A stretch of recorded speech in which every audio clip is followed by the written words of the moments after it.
Hello everyone and welcome back to our month-long emergency series. So we are nearing the end. Today is day 26.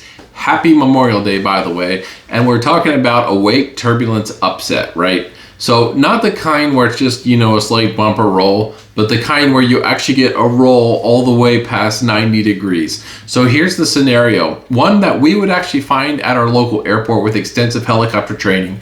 So let's say you're landing at a non-towered airport, you're on an extended final, a helicopter with a student has just landed, hovered over, to their parking area. Suddenly, while you're on final, your aircraft rolls sharply and you find yourself inverted, right? So this is a very bad spot to be inverted, maybe 500 or 600 feet above the ground and inverted. So now what do you do?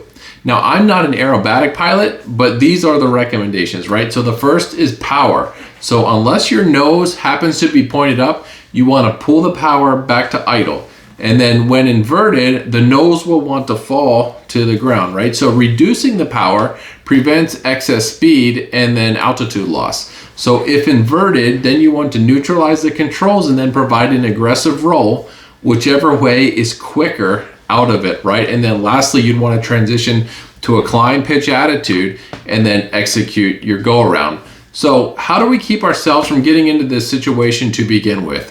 So it seems more of a common discussion point around landing behind or taking off after a large aircraft. When following an airliner in for landing or taking off after one, you want to plan at least 2 minutes to land or take off after them. Now, timing a 2-minute takeoff is easier than planning to land 2 minutes after the preceding one touches down, right?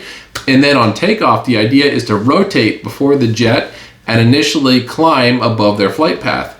And then on landing, an airliner is going to follow a 3-degree glide slope. So in general, a general aviation aircraft, we'd like to have a steeper approach path when landing behind a larger aircraft. So now our scenario is with a helicopter, right? So how does that fit in?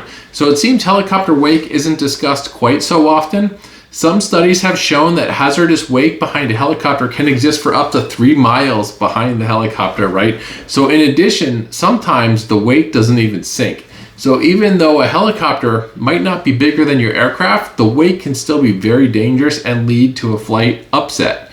So we need to be careful and leave plenty of time and distance when following behind a helicopter as well. So there you go, wake turbulence upset. Whew, we survived another one. It's only 5 days left in our month-long journey. Thanks everyone for joining us through this series. Fly safe and we'll talk to you tomorrow.